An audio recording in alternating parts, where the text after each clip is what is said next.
This video has a ton of spoilers for about half the Fire Emblem series, so if you don't want to be spoiled, click off, and come to this video later. Hello, and welcome to the Fire Emblem World Web. This is a series I want to carry out throughout 2020. It will take a while to make, but I want to get the first episode out here now, so I can get your guys' input and ideas on this series. But before we get into it, I have something I want to say. So this is the part of the video where a YouTuber would normally tell you insert percent of people aren't subscribed. It helps a lot. I want to thank you guys. My channel's grown so much in 2020. I'm so happy. This was actually my subscriber goal for 2020. So like literally less than 10 days into the next year, I hit my sub goal from the last year.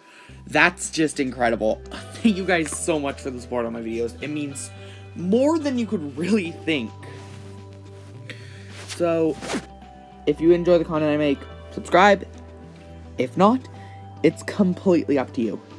So before we get into this video further and actually start the web itself, I want to explain how this works. So Fire Emblem is a series with a lot of games that relatively are not connected to each other.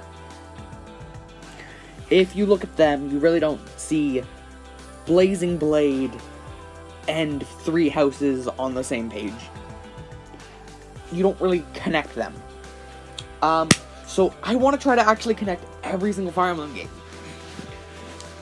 There are going to be some problems. I know that for a fact.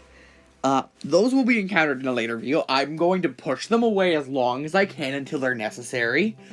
I really don't want to have to deal with spin-offs, mostly because of Dragalia.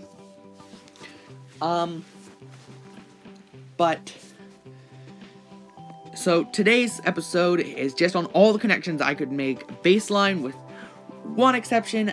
Well, I'll mention them as they come because they fall under weird categories. But let's go!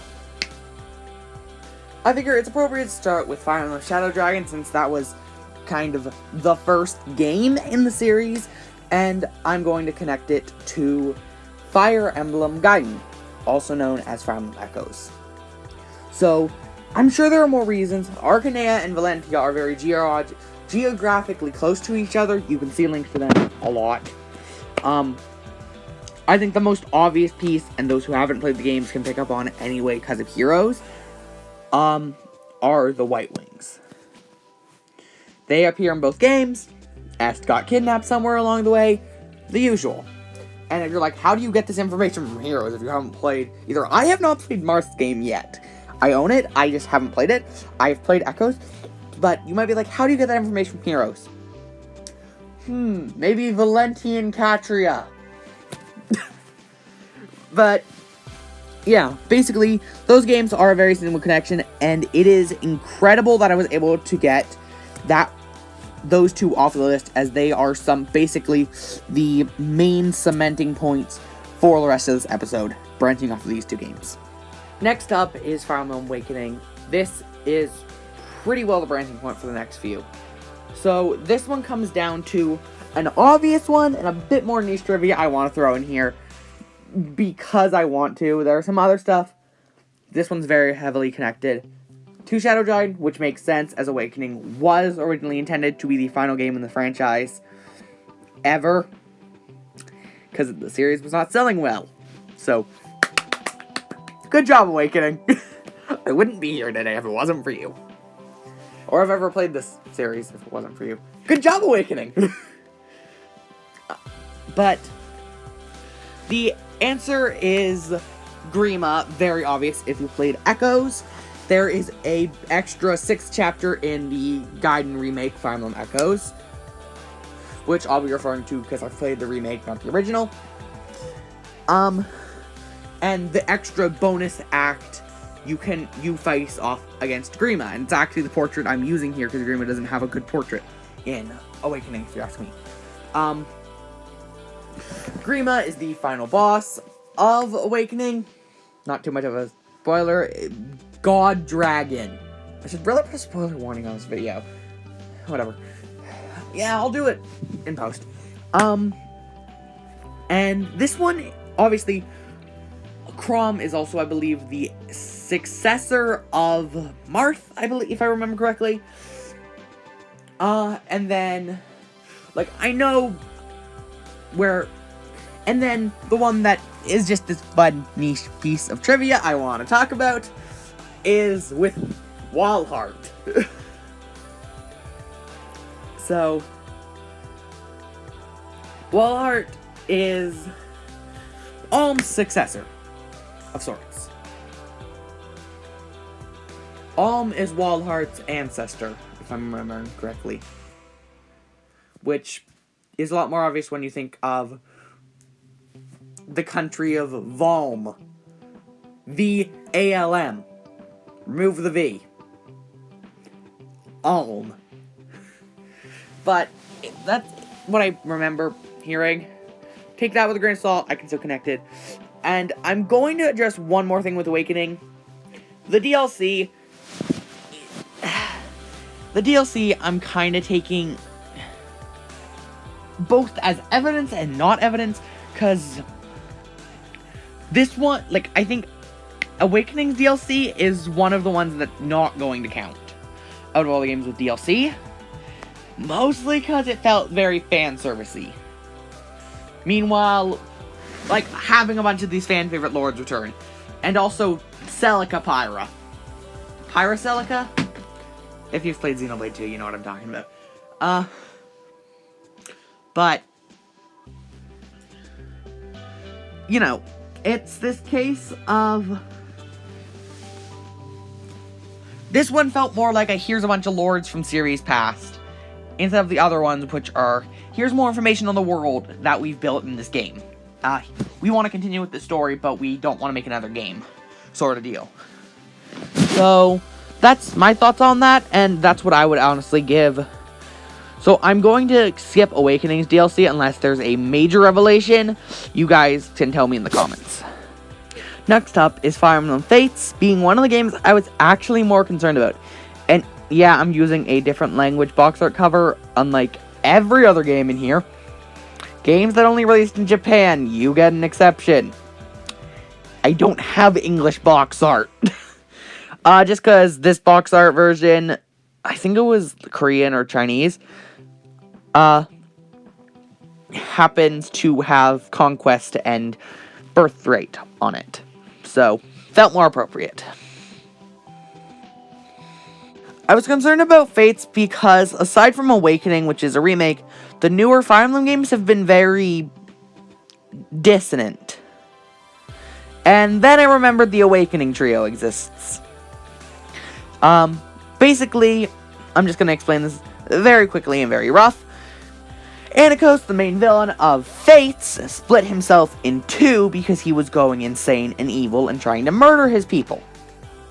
So, good Anikos went to the world where Awakening happened and was like, I need help, you three warriors, come with me through this dimensional portal to kill myself. What? Great, by the way, you need new names and new identities. I don't know why, there isn't really a good solid evidence for this. Oh yeah, mostly so we can sell you again in Fire Emblem Heroes later. But come with me! So basically, that's why they're in a way. That's why they're in Fates. That's it. That's the actual canonical explanation. Paraphrased heavily paraphrased. I'm basically giving the factual information and just misquoting almost every piece of information. You're welcome. From this point on, we have gotten to the games I was really concerned about. So, Fire Emblem 3 Houses. So, I was like, crap, 3 Houses is super dissonant. Unlike the other ones I've mentioned so far, I haven't played through all of 3 Houses. I haven't played through Jet Dragon either, but I can easily connect it to 2 games already. Good enough. Alright, I'm like, oh crap, what do I do? I've only played through Black Eagles and the DLC, and it's like, what do I do? There's no connection to the rest of the series. And then I remember Choose Your Legends 4 happened. I always forget that banner exists, mostly because all the House Lords already have alts, except for Claude. But I'm sure you're like, why is Choose Your Legend so important? Does anyone remember what random weapons they're wielding? Also, I know I don't want to take spin-offs, but it is canon. I'm just using spin-offs as an example.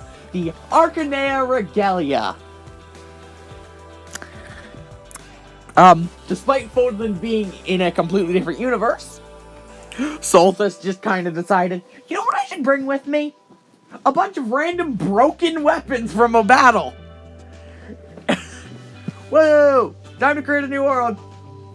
What's all that? Like, you choose the most random objects to bring with you, but it makes my life easier. So the Archanea Regalia, basically things you can, that if you go through a lot of work, you can repair and use in 3 houses. And I wonder where they're from. Maybe Archanea. So Archanea, didn't know, is the continent that Shadow Dragon takes place on. So, yay! 3 houses is solved. Very quick addendum section. I could easily connect Tokyo Mirage Sessions Encore to Awakening and Shadow Dragon because of the Mirages, and Cypher to Awakening because of the Cypher DLC characters. But I really want to ignore non-main series games at this current moment in time because they cause problems. So, once I get through the main series, expect a video explaining why they cause a problem.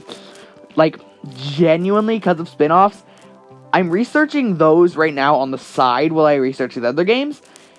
I've got stuck in an infinite loop of random media that's now connected to the Fire Emblem franchise, which would actually make the actual Fire Emblem section of the Fire Emblem World Web a pixel in compared to everything else. Because Fire Emblem's crossed over with stuff, which has crossed over with stuff, which has crossed over with stuff. Like, just to put in comparison, because of Dragalia Lost and Smash Bros. Ultimate, I get to go to Marvel. Yes, there's a way to connect Fire Emblem to Marvel. Just looking at games alone, Spider-Man canonically, through dimension hopping, exists in the Fire Emblem universe. And you might argue it's dimension hopping. So, what happened in a main series game? Fates exists. Like, you can... Tokyo Mirage Sessions has that as well. I don't even know how the Cypher OCs travel around, because they're just traveling from continent to continent in different universes. And the summoner just opens holes in the time-space dimension to force a hero through the summoning gates. It's like... Yeah, the reason we have the bath towel banner is because the summoner kind of was just like... Boop. Oh, I see you're in the middle of going to the sauna. Sorry about that, but you're joining my army. If you know how any of these games can be connected to the greater web, please tell me in the comment section down below. It'd be help a ton, and I'd be sure to credit you for your findings. Thank you.